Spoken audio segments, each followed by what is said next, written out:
모르면 놓치는 통신지원금 최대 80만 원까지 인터넷 끝판왕에서 받을 수가 있는데요. 지금 내가 받을 수 있는 통신지원금 확인만 해도 스타벅스 커피 쿠폰을 드리니까요. 고정 댓글에서 확인해보세요.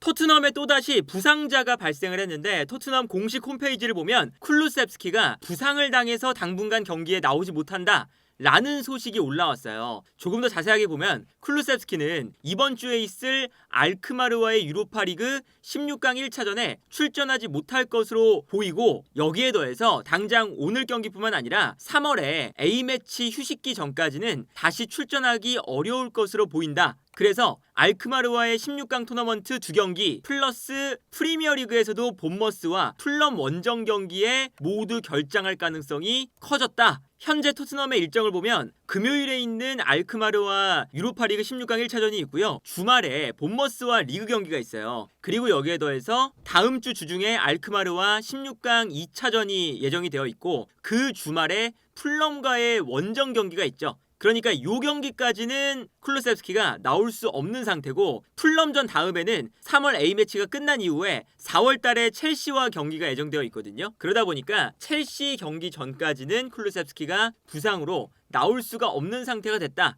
그리고 이게 얼마나 토트넘에겐 타격이냐면 쿨루셉스키가 기본적으로는 부상이 없었던 선수예요. 토트넘 공식 홈페이지에 올라온 바에 따르면 놀랍게도 쿨루셉스키는 1년 이상 동안 결장한 경기가 없었기 때문에 정말 오랜만에 결장을 하는 경기가 될 것입니다. 2024년 1월에 맨체스터 유나이티드와의 프리미어리그 경기 이후로 단 한 번도 결장한 경기가 없고요. 60경기 동안 연속해서 경기에 나왔던 쿨루셉스키입니다. 실제로 쿨루셉스키가 이번 시즌에도 교체로 나온 경기는 중간중간 많지만 1라운드부터 모든 경기에 출전하고 있었어요. 27라운드까지 교체로든 선발이든 어떻게든 출전을 했었고요. FA컵과 리그컵도 모든 경기 출전, 그리고 유로파리그에서도 모든 경기에 나오고 있었거든요. 그만큼 쿨루셉스키가 토트넘이 부상자가 많은 와중에 거의 유일하게 부상이 없던 선수였다 보니까 쿨루셉스키의 빈자리를 토트넘도 느낄 수밖에 없어진 상태고, 그리고 이게 토트넘의 공격 방식에 어느 정도 문제가 생길 수밖에 없는데, 이렇게 되면 토트넘이 왼쪽에는 손흥민이 있지만 오른쪽에 쿨루셉스키가 빠지면 이 공간에 브레넌 존슨이 기용이 되는 이러한 형태가 될 수밖에 없잖아요.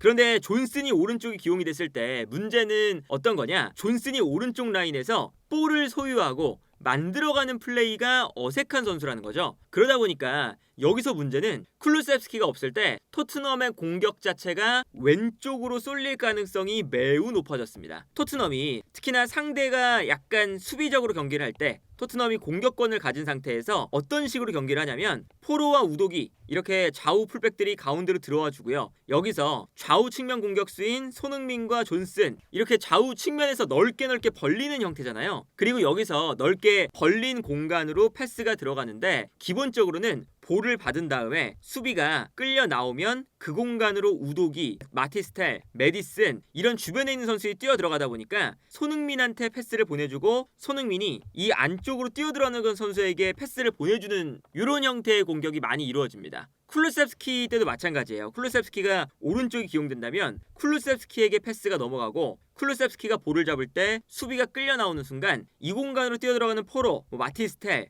이런 선수들에게 찔러주는 패스를 쿨루셉스키가 하는 거거든요. 그런데 존슨이 기용이 되면 존슨은 요 연계 플레이에 기본적으로 강점을 가지지 않는 선수예요. 그러다 보니까 쿨루셉스키가 나오지 않는 날은 대부분의 공격 자체가 손흥민이 있는 왼쪽 측면으로 쏠릴 때가 많습니다. 그리고 손흥민뿐만 아니라 메디슨도 오른발을 쓰다 보니까 메디슨도 왼쪽 하프 스페이스에서 뛸 때가 많거든요. 그럼 여기서 수비가 이쪽으로 쏠릴 때 이때 존슨이 넓은 공간으로 달려가는, 그래서 왼쪽에서 오른쪽으로 넘어와서 존슨이 득점으로 마무리하는 이러한 형태를 쿨루셉스키가 없을 때는 대부분 보여주거든요. 반대로 쿨루셉스키가 오른쪽에 있으면 쿨루셉스키가 볼을 받은 다음에 접고 들어오는 성향을 가지고 있잖아요. 그러다 보니까 쿨루셉스키가 볼을 가지면 자연스럽게 수비가 쿨루셉스키 쪽으로 좀 쏠려요. 그리고 여기에 더해서 포로까지 올라와서 이 공간에 위치하다 보니까 사실은 왼쪽에선 손흥민과 메디슨, 오른쪽에서는 포로와 쿨루셉스키 이 두 명의 선수가 좌우에서 흔들어주는 두 명의 조합이거든요. 근데 여기서 쿨루셉스키는 왼발로 포로는 오른발로 반대편을 바라보면서 패스를 줄 수가 있기 때문에 수비가 순간적으로 한쪽으로 쏠리면 손흥민에게 넓은 공간이 만들어지고 이 공간으로 패스가 넘어오는 장면이 자주 나옵니다. 그래서 토트넘 같은 경우는 쿨루셉스키가 있을 때와 없을 때의 공격 방식 자체가 굉장히 많이 차이가 나는 팀이고, 이제 쿨루셉스키와 손흥민 선수가 이렇게 좌우에서 흔들어 주는 것과 달리 존슨이 나오게 되면 존슨이 내려와서 볼을 가지고 올라가거나 볼 소유가 안 되다 보니까 오른쪽 라인에서는 달려 들어가는 역할에 한정적일 수밖에 없어요. 그러다 보니 존슨이 나오게 되면 손흥민 선수 쪽으로 패스가 쏠리면서 자연스럽게 손흥민 선수가 뛰어 들어갈 수 있는 공간 자체가 많이 나오지 않게 됩니다. 그리고 왼쪽 라인에서 손흥민과 메디슨 이 두 선수를 활용해서 반대편에 있는 존슨이 뛰어 들어갈 때 패스를 찔러주는 이 방식이 아마 많이 나오게 될 거거든요. 그렇기 때문에 쿨루셉스키가 없을 때는 토트넘이 손흥민과 메디슨이 플레이메이커 역할에 치중하는 이런 형태가 당분간 계속될 수밖에 없는 거고, 여기에 더해서 토트넘이 후방 빌드업을 할 때도 마찬가지인데, 후방 빌드업을 할 때 기본적으로 앞쪽에서 내려와서 볼을 받아주는 선수는 첫 번째로는 메디슨입니다. 메디슨이 뭐 왼쪽과 오른쪽으로 많이 내려가지만 기본적으로 오른발을 쓰다 보니까 왼쪽으로 내려와 주면서 손흥민 선수가 내려와서 너무 많이 내려와서 볼을 받지 않아도 되는 그런 상황을 만들어주는 거죠. 그래서 메디슨이 이렇게 왼쪽으로 나와서 볼을 받아주고 여기서 탈압박, 그 다음에 여기서 메디슨이 오른발로 패스를 반대편으로 넘겨주는 이런 탈압박이 굉장히 많이 나오잖아요. 그러면 이쪽에서만 탈압박이 될 수가 없으니까 반대쪽에는 쿨루셉스키가 나왔을 때 쿨루셉스키가 내려와서 볼을 받아주고요. 쿨루셉스키가 볼을 받은 다음에 여기서 왼발로 반대편에 있는 선수들에게 패스를 전개하면서 그러면서 탈압박이 될 때가 많거든요.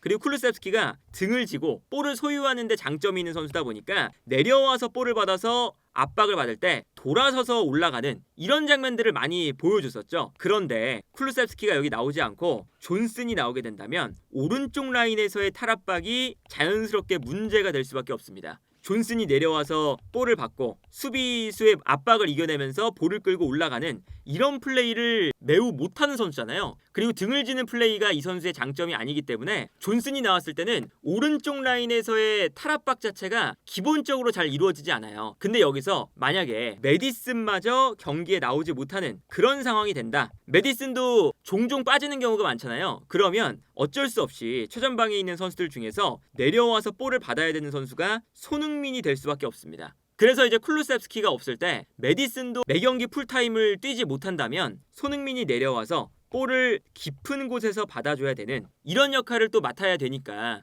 자연스럽게 손흥민이 플레이하는 데에도 쿨루셉스키가 없다는 게 공격을 할 때 있어서나 아니면 이렇게 탈압박을 하는 과정에 있어서든 기본적으로 쿨루셉스키가 없다는 게 큰 영향을 줄 수밖에 없다. 다만 토트넘이 쿨루셉스키 말고 다른 선수들은 부상에서 모두 복귀하는 데 성공을 했습니다. 로메로, 반더벤, 솔랑케 3명의 선수가 모두 부상에서 복귀를 했고요. 지금 토트넘 공식 홈페이지에 나온 이야기를 보면 로메로, 반더벤, 솔랑케 이 3명의 선수가 모두 알크마르와의 경기를 위해서 네덜란드로 원정길에 포함이 됐습니다. 그래서 모든 선수가 알크마르와의 유로파리그 16강 1차전에 출전할 수 있는 상태입니다. 다만 경기에 나올 수 있는 상태임에도 불구하고 1군에 선발로 복귀하는 데에는 신중을 기해야 되기 때문에 이번 경기는 로메로, 반더벤, 솔랑케가 바로 선발로 나오지 않을 수는 있습니다. 그래서 토트넘의 부상자 명단을 보면 로메로, 벤 데이비스, 반더벤, 히살리송, 솔랑케 이 선수들이 모두 이번 주에 복귀가 예상된다 라고 이제 날짜가 적혀 있거든요. 3월 6일, 길게는 3월 9일까지 보고 있어요. 그런데 이 선수들이 이제 다음 주면은 모두 복귀하는 상황에서 드라구신만 장기 부상자고 쿨루셉스키가 여기에 더해서 새로운 부상자에 추가가 된, 그러다 보니까 남은 시즌 동안 부상자가 복귀를 하면 유로파리그 우승에 모든 것을 쏟아야 되는 그런 상황인데, 마침 쿨루셉스키는 부상을 당했지만